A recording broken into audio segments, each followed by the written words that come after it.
Take 3. Hello, and welcome to my tour of my hardcore Minecraft world that I'm doing for my, uh, my brain's not working for a second, for my creative artifact.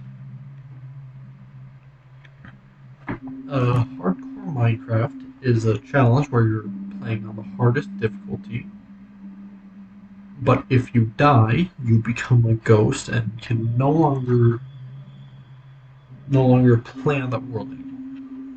You cannot make any changes to any of the blocks placed down.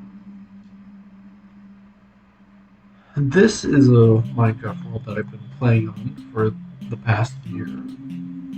It was originally created on March 4th, 2022.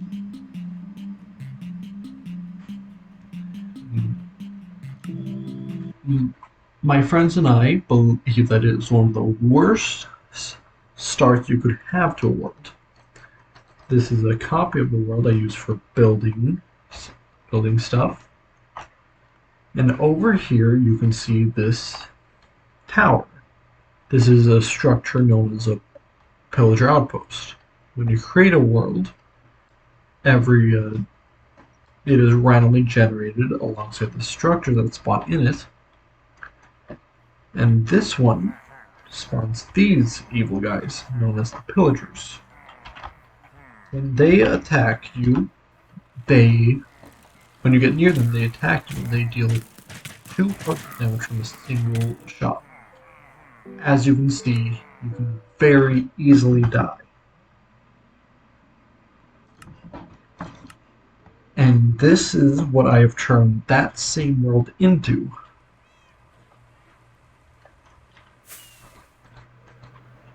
If you can tell from the general shape of the island, it is the same island with some pretty big changes around it. I flattened it out and removed the pillager outpost, creating this instead. This is a farm, first of many that you'll see in this world, that traps the pillagers, sends them up this bubble column that then allows me to kill them here for their drops, as well for XP, which is this rainbow bar you see down here, and is also used for repairing tools with the mending enchantment. Explain the enchantments a bit later. Now, whenever pillagers spawn, they have a chance of having one of these ominous banners.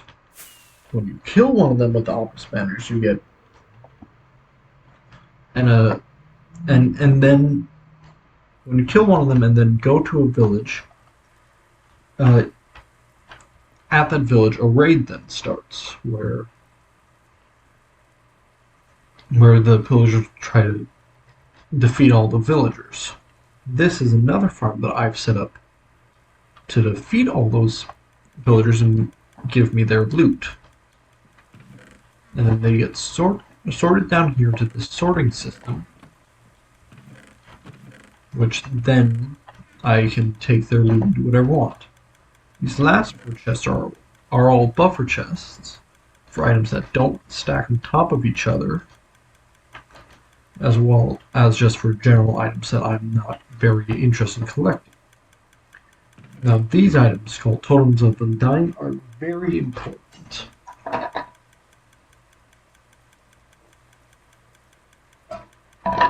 They allow for whenever your character would normally die, say from a fall, they would then survive and be given another chance.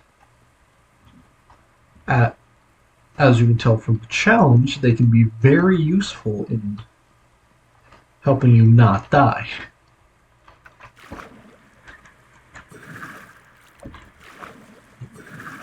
Now, this next farm over here is my shulker shell farm.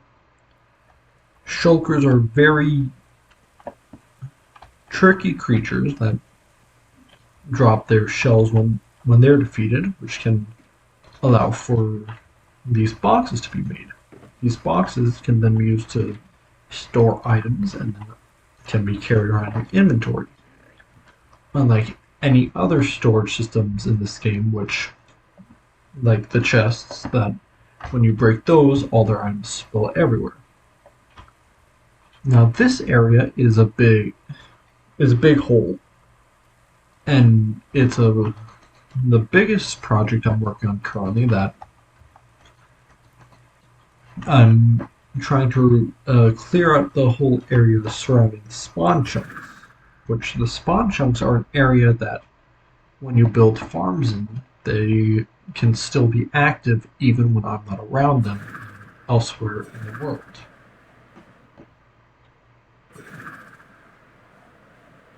Now this farm over here is my gunpowder farm. It used to be my sole source of gunpowder, but I now also get it from the raid farm as well. These gunpowder are particularly useful for crafting these fireworks, which I have been using to fly around in alongside my wings and this trident, which also allows me to fly around during the rain or when in contact with water.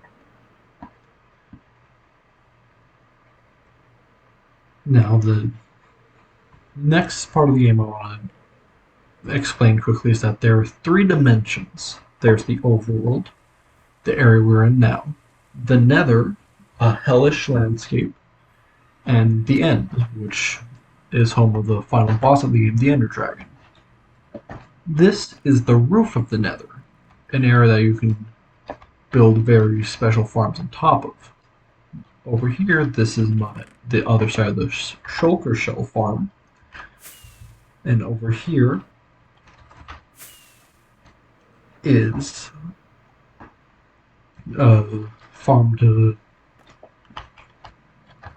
hoglins, which, if they choose to spawn in, they get scared by the mushrooms and fall into that pit, where they get killed by lava, which then allows me to collect food and nether from down here. Now, I believe it's in this direction. Yes, it is. Where I have 2 more farms. This one is a froglight farm, which allows a certain enemies to spawn in that when they get defeated by the frogs, they drop frog lights. One of the few blocks in the game that produce light and are very nice and useful in building, which you may see in some of the other builds I've done. Now, here. Sorry about that. Allow me to just... Over here is a gold farm. A farm that can be used to get gold, as well as more XP, like you saw when I just came in. They fall into these pits, which have 30 minecarts in them, which are the noise you heard earlier. The game has a mechanic when there's 30 or more entities in the game in a single block. The next enemy that jumps in gets squished and then proceeds to die. But minecarts are very special that they're not living entities, so they can't die, which leads only to these piglins dying. Yep. That's been my main source of XP and the repairing of my tools. Now, here I will return to the rest of my base.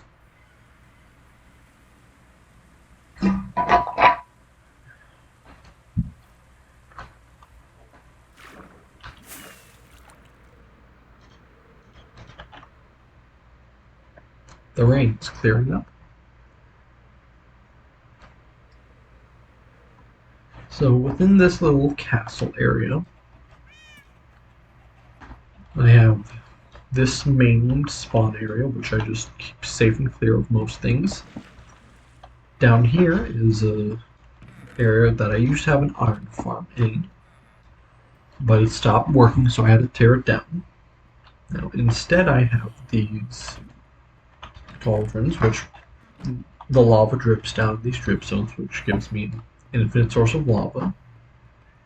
Over here is this snow golem, which wherever he stands produces snow, which allows me to collect a ton of it. That can be used in making areas unable to spawn other enemies, and just as a nice design. Sorry, I'm losing my words. Nice block for decoration. There it is. Down here is my storage room. It's kind of a mess, but it's because I'm working on a large project out there where I have tons and tons of blocks to store.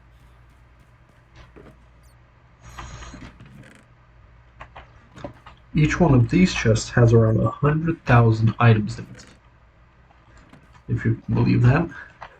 And over here I have some pet dogs, pet cats, as well as some bats that I'm not sure what I'm going to do with, certainly. I'm currently uncertain of what I'm going to do with them. Over here, I have an area where I get unlimited villagers. Villagers are the opposite of pillagers, where they're very nice people, which I can use to trade for different blocks and different enchantments. Now enchantments, like the mending enchantment we talked about earlier, have different effects. Some make tools harder to break, some make weapons stronger, some makes it easier to break blocks. Now over here I have two more farms. This is a new iron farm I built after the last one stopped working. This one works from... That's odd, it stopped working. Give me just 1 second. Well, I see the issue here. There you go.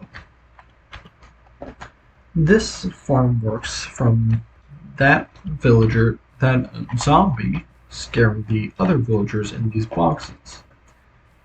When the villagers are scared, they spawn an iron golem to try to protect them. The iron golem then falls into this trap and then gets killed by the lava, and the iron they drop gets sorted into these chests over here, as well as the poppies that the golems also drop. Now down here, you might not be able to see them, but it is a slime farm. There's a chance that each chunk in the game, 16 by 16 area, can be a slime chunk. Slime chunks allow for slime to spawn in them, which then can be used to farm slime balls. These slime balls can be used for the making of slime blocks, which are bouncy blocks, which have other uses in more technical builds. Coming down here, I have a sugarcane farm, which works from the sugarcane glowing, being detected by the observers. The pistons push them into this stream of water, which then allows them to get put into these chests. They're the other part in making these fireworks. Now over here is my aquarium of axolotls. Now, these blue axolotls are very special. They have I believe, somewhere around a 1 in 1,000 chance of spawning when two of the other colors of axolotls are bred. Now, I spent quite a long while breeding a bunch of axolotls, as you can see here, in an attempt to get them. Now, over here, we have a moss farm. Moss farm allows for the collection of moss, which, as you can see, I like to use as a building block of sorts, as well as a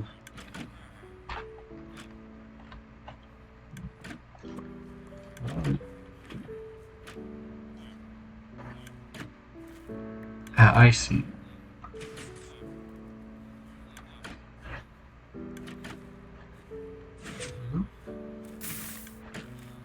There we go. I believe the farm is working now. Shoot, what was I saying? I like to use this moss as a building block, and this farm works from stone being generated, then detected and turned to moss, which happens from other moss spreading. Down here I have some more villagers, which I'm currently working on getting all the different types of terracotta, which will be a useful building block for me someday in the future. Over here, I have a honey farm. Well, a bee farm. This one produces honey, which has similar technical uses as slime, except these are sticky.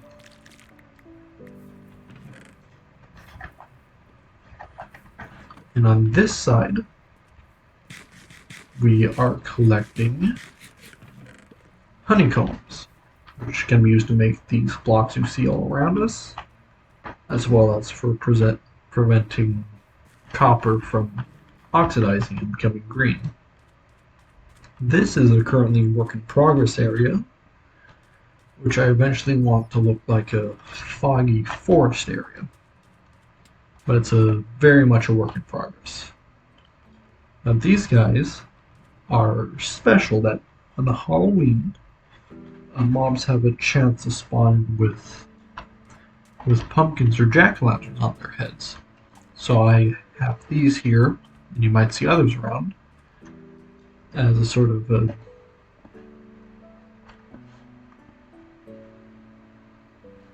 trophy? A cool thing, I suppose. Just like this cool thing. This is a beacon built out of diamond blocks. Diamond blocks are, of course, pretty rare to obtain, but can be collected in bulk like this to make a beacon pyramid. Beacons are special things that, similar to enchantments, give different buffs that some make you stronger or make you mine faster, but only in the range surrounding this beam.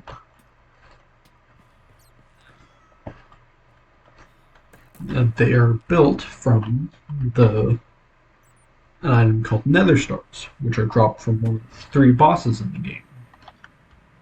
Oh, that is not good. You don't need to worry about that, but I'm going to have to worry about it later. The boss that drops the Nether Stars is called the Wither boss. A Wither requires 3 Wither skeleton skulls in order to summon it. Over here, I have a large dugout area, which I dug out to produce this Wither skeleton form, to get the more XP and the Wither skeleton skulls needed in order to summon that boss. Wither skeletons can only spawn in areas with a fortress like this, but I've dug out the whole area to make the spawning of wither skeletons in this area much more likely. Now over here, there are more of those Halloween guys. Well, on these two platforms, there are blaze spawners, which when defeated give you blaze rods, which can be used for the brewing of various potions. Give me one. So over here is a special structure, which if you remember the shape of this room and I go through this portal, I had to take a quick break because I believe, yes, I saw these magma cubes jump through the portal, which if there was a big one that went through could have been very dangerous to me. I really should make a note of clearing it, of blocking off the portal so stuff like this can't happen.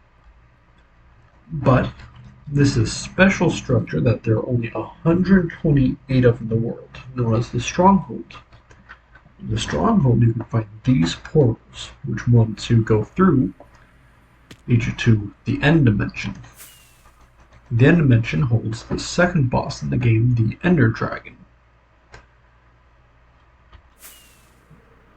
And after you beat it, one of these portals to the outer end appear. The outer end allows you to get those creatures,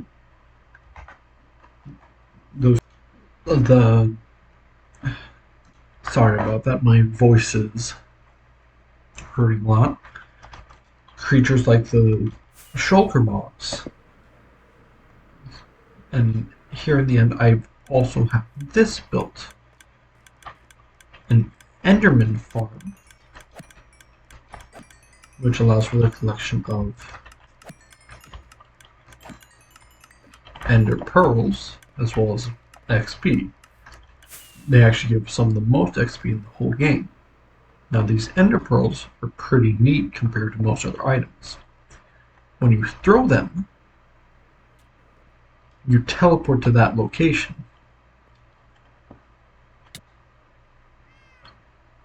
And here we are, back in the overworld.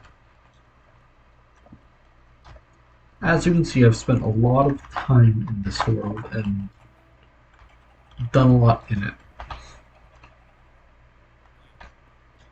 And collected various different rare items and trophies of sort, and yeah, that's basically all I got for the tour.